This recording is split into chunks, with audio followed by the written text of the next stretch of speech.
afternoon, everyone. I hope you're having a lovely day so far.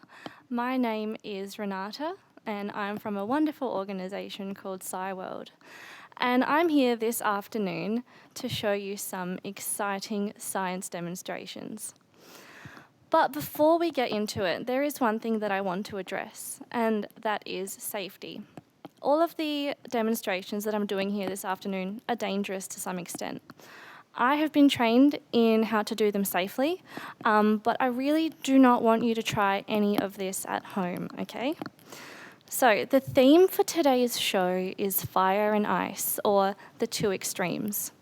So we're going to start off with some fire demonstrations shortly, before we move on to some fun demonstrations with liquid nitrogen later in the show.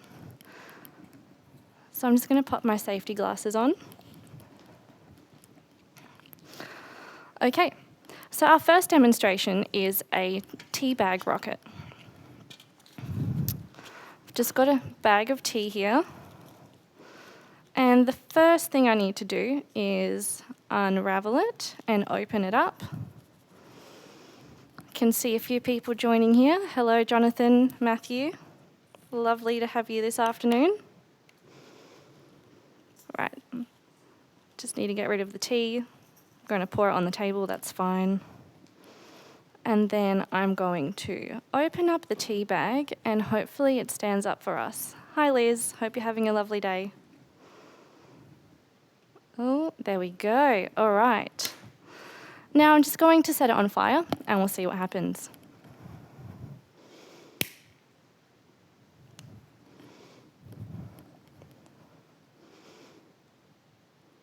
Oh, up it goes. Awesome. So why do you think that happened? Why did the tea bag take off into the air? There are two main reasons. I'll give you a second to have a little think. So when I lit the tea bag on fire, you can see that most of it burnt away. We're just left with this little bit of fluff. And when that happened, the tea bag became a lot lighter than it was initially. So that's one of the reasons why our tea bag took off. And then secondly, because it was on fire, the fire was heating up the molecules in the air. And hot air is much less dense than cold air, which means it's lighter. So that helped our light little tea bag to take off up into the air. So that was just a nice, fun, easy little demonstration to kick things off for the fire component of our show. Now I'm going to do something a little bit more exciting, one of my favourite demonstrations. Let me just get everything in place. So I'm just going to pop this metal tray underneath my big beaker here. And I'm going to pour some methanol, which is flammable, into my beaker.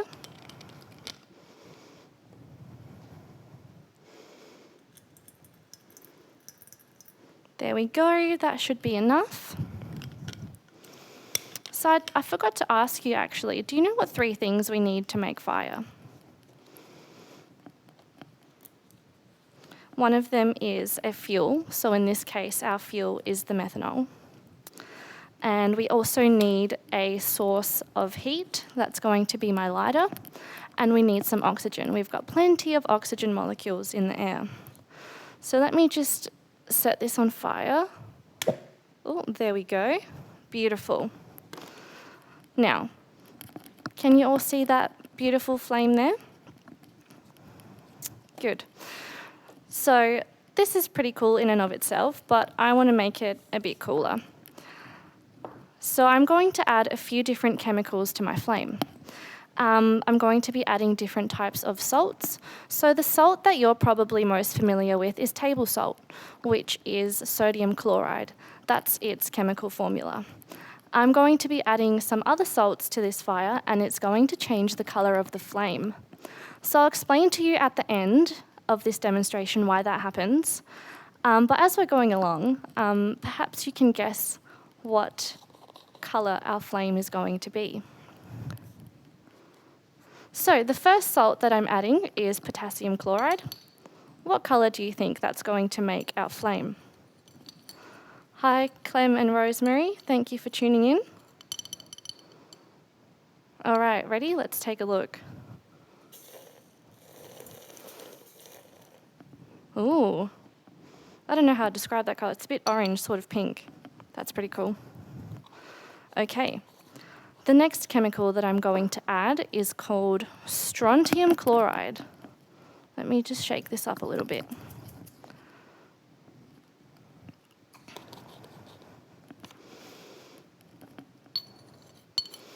There we go.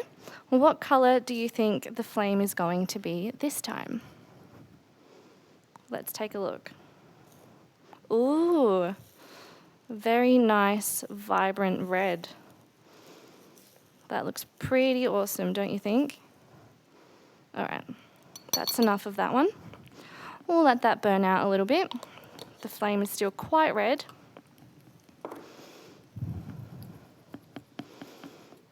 Might have added a bit too much there, but that's all right. We'll see what happens when I add the last one, which is copper chloride. And this one is actually my favourite one. I think it looks the coolest. Okay, what colour do you think the flame is going to be this time? I think we're running out of fuel there. But as you can see, it's sort of a green coloured flame. And that's perfect timing, actually, because I was about to put the fire out.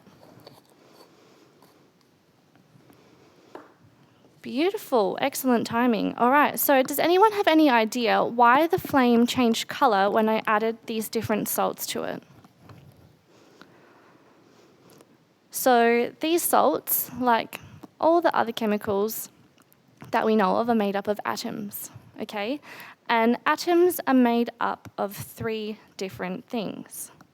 They're made up of protons and neutrons in the nucleus, and around the protons and neutrons are lots of electrons whizzing around. Now, when we put these salts in the fire, we are heating them. The fire is very hot.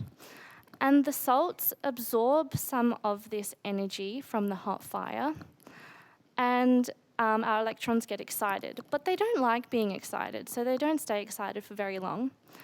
So eventually, they lose that excess energy that they've got from the fire, and it's emitted as a photon of light. And that's what we see. So that's why we saw different colours, and they were different colours because different salts have different structures, and therefore they require different energies to excite those electrons. So that's a pretty cool demonstration, in my opinion. It's one of my favourites. Now, I'm going to explain the science behind all of the demonstrations that I'm doing, except for this one, because it is probably the most dangerous one that I'm going to be showing you, and I really don't want anyone to try this at home. And that's because I'm going to be setting my hand on fire. So I've got this mysterious bowl here filled with a mysterious liquid. I'm not going to tell you what's in there. And I'm just going to bubble this through there. Oh, that's beautiful. Now, I'm going to scoop some of these bubbles up.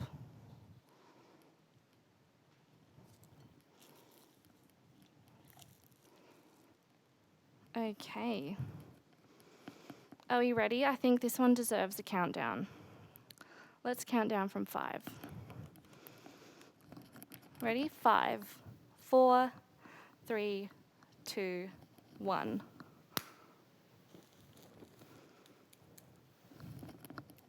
Was that awesome? I think that was awesome. I'm going to do it again.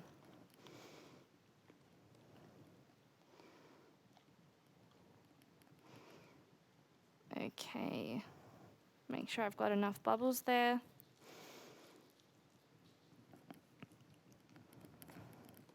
Okay, ready? 5, 4, 3, 2, 1. There we go, fire all gone. Now, like I said, I'm not going to explain how I did that one because I don't want you to try it at home. Cool. So for this final fire demonstration, I'm going to need a few things. First of all, let's light this on fire. Excellent, we've got a flame going there. Now I'm going to need some corn flour, which might seem a little bit weird, but I'm going to take a spoonful of it and I'm going to put it into my funnel here.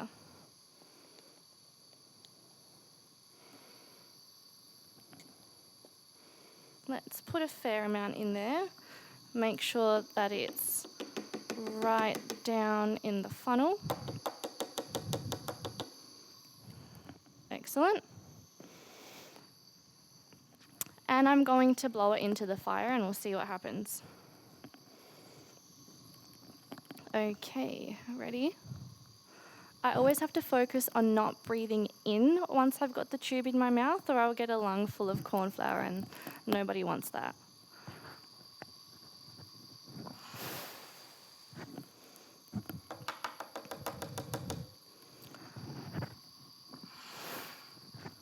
Let's get a bit more corn flour in the funnel, hey?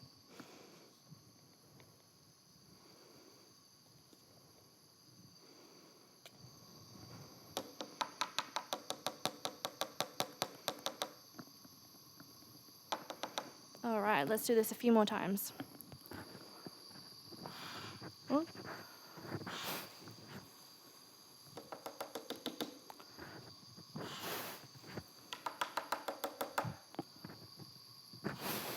Ooh, that was a good one. And now I'm absolutely covered in corn flour. All right. Let's turn the flame off. Now, I'm sure you saw the corn flour erupting into a huge ball of flame. So you would think that if I tried to light a spoonful of corn flour on fire, it would catch on fire as well.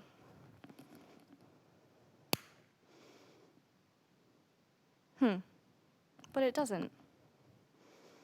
Does anyone know why?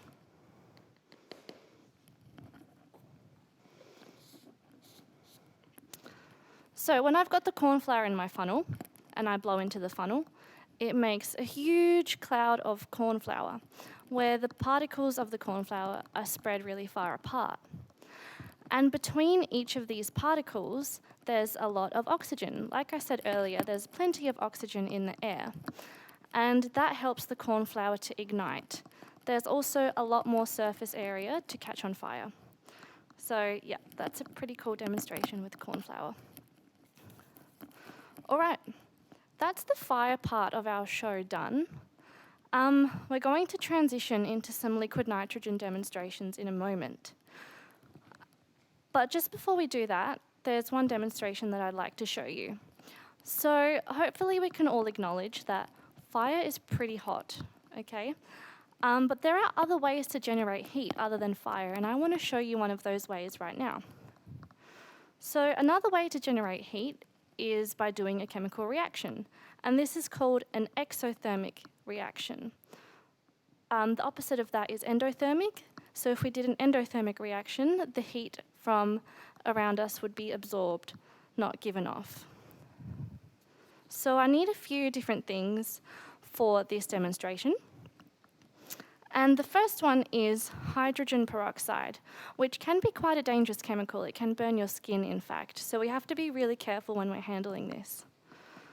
So I'm just going to go ahead and pour that into my measuring cylinder.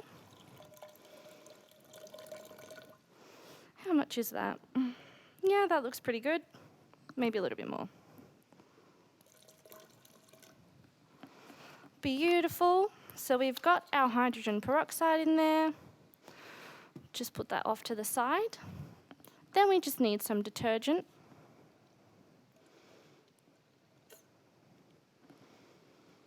Give that a little swoosh. And I chose some green food dye earlier for this experiment, so I'm just going to go ahead and pour that in there as well. Plenty of green food dye to make it nice and green. All right, does it look like there's much happening in there right now? Not really, does it?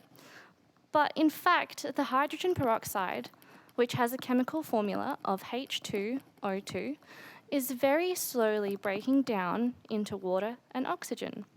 The chemical formula of water is H2O, and that of oxygen is O2. But this takes a really, really long time to finish, on the order of thousands of years. And I don't know about you, but I just don't really have that kind of time. So I think we should add something to our reaction to help speed it up. And something that speeds up a reaction is called a catalyst.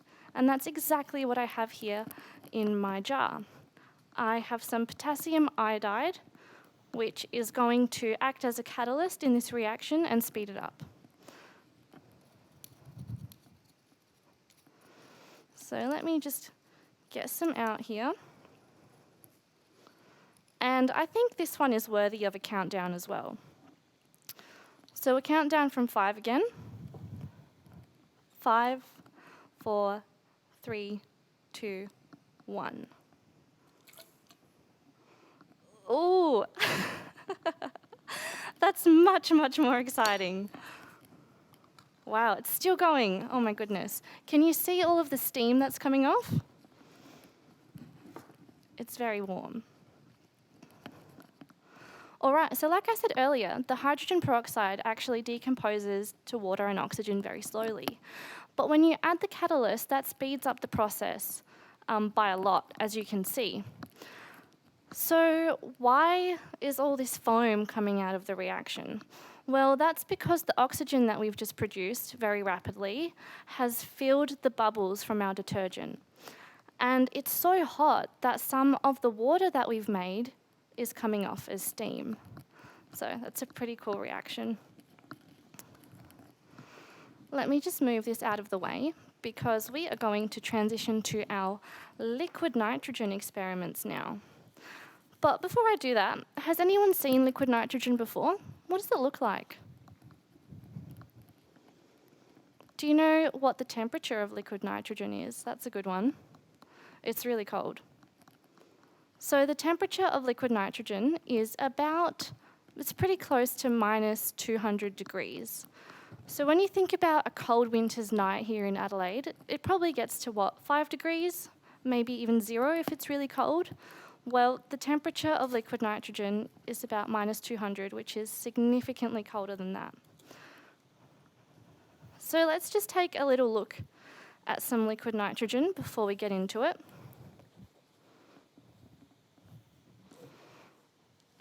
I might just come out the front here and pour some into my beaker.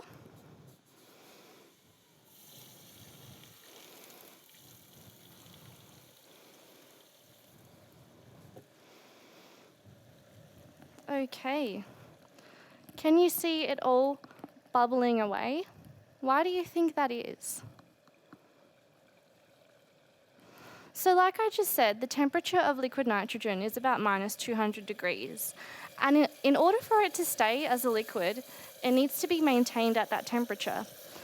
But the temperature of the room is about, 25 degrees, which is significantly warmer than the temperature that nitrogen needs to be to remain a liquid.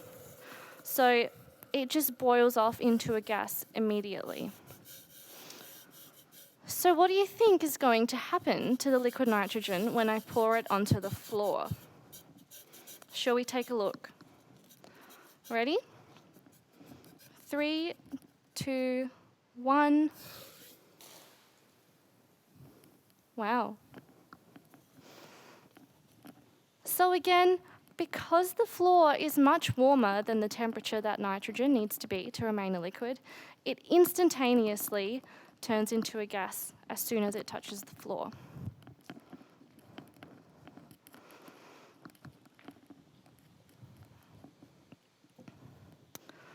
Okay, let's move that out of the way.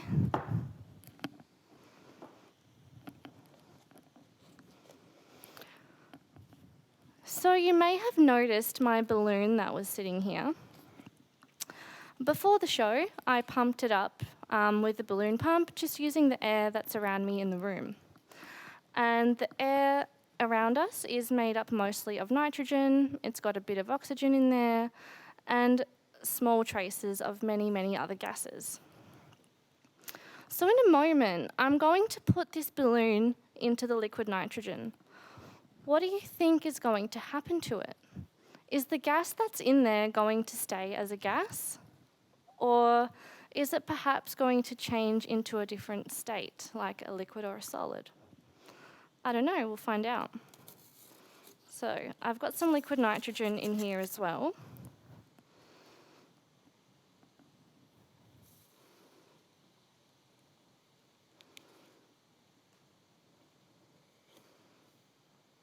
Wow, can you see that? Ooh.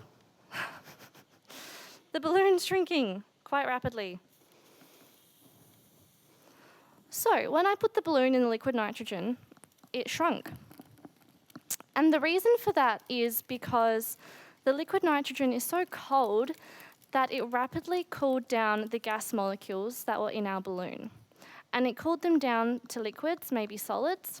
So when you put oxygen into liquid nitrogen, it actually turns into a liquid.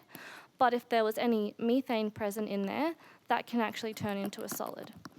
And liquids and solids, they take up much less room than gases do. So that meant that our balloon shrunk because our molecules were getting closer and closer together, no longer keeping that balloon inflated. So my question to you is, what do you think is going to happen when I take the balloon back out of the liquid nitrogen? Let's find out.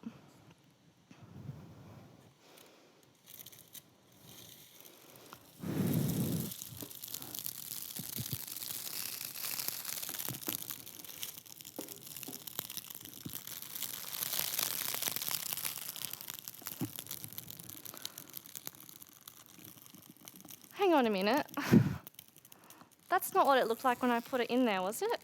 Is it just me, or does that look like a dog? Weird. But hopefully you were able to see that as soon as I took the balloon out of the liquid nitrogen, it started to reinflate. And that's because those molecules that we had in there, that were all of a sudden liquids and solids, they started heating back up into gases, and they reinflated our balloon, and it came out looking like a dog. I wonder what happened there. Okay. So I've got a couple more things I'd like to show you. This one is going to be a little bit loud. So I've got what used to be a Powerade bottle, I think, yep. And onto the lid, I've secured a lovely pink balloon. In a moment, I'm going to pour some liquid nitrogen into the bottle, and I'm going to put the lid on.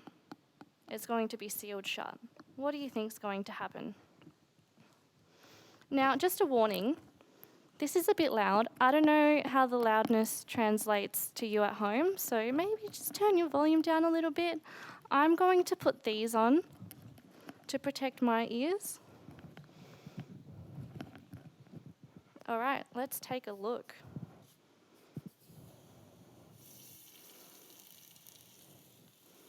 I think we need more than that.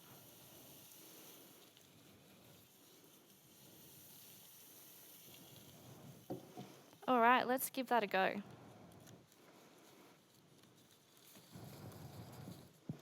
Now, I'm just going to put a glove on for this because it's getting quite cold. So our balloon is inflating. We've still got plenty of liquid nitrogen in there. It's getting bigger and bigger. It's getting really big. I'm not going to lie, this scares me every time that I do it. Awesome. So again, when we put the liquid nitrogen in the bottle, it immediately started warming up to room temperature, and therefore the nitrogen started turning into a gas, and the gas filled our balloon until the balloon popped. And I'm sure everyone who's here with me will agree that that was quite loud. All right, so I've got one more thing I'd like to show you. It's just a bit of fun to finish things off. I've got a huge flask here with some soapy water. And in a moment, I'm going to pour some liquid nitrogen in it.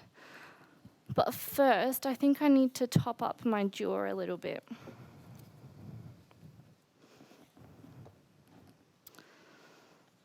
There we go, got my gloves on. Plenty of liquid nitrogen over here.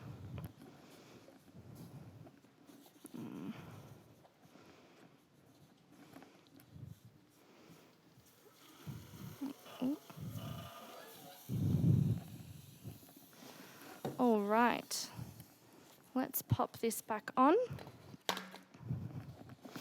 Now, are we ready? What do you think is going to happen when I pour the liquid nitrogen in here? Let's find out, hey?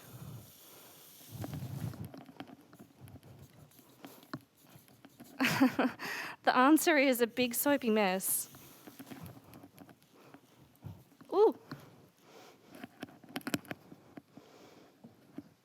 Awesome. So, much like our other demonstrations, as soon as I poured the liquid nitrogen into the conical flask, it started heating up into a gas. And gases take up more room than liquids, and the gases filled our bubbles, and so we had a huge soapy eruption. Right, well, that's all from me this afternoon. I hope you have enjoyed this show. I've certainly enjoyed doing the demonstrations for you. Thank you so much for tuning in. Be sure to check out SciWorld on Facebook as well as our website. We have lots of workshops and shows on offer. We also do science-themed birthday parties, which are pretty awesome. So thank you so much again for tuning in. Enjoy the rest of your day.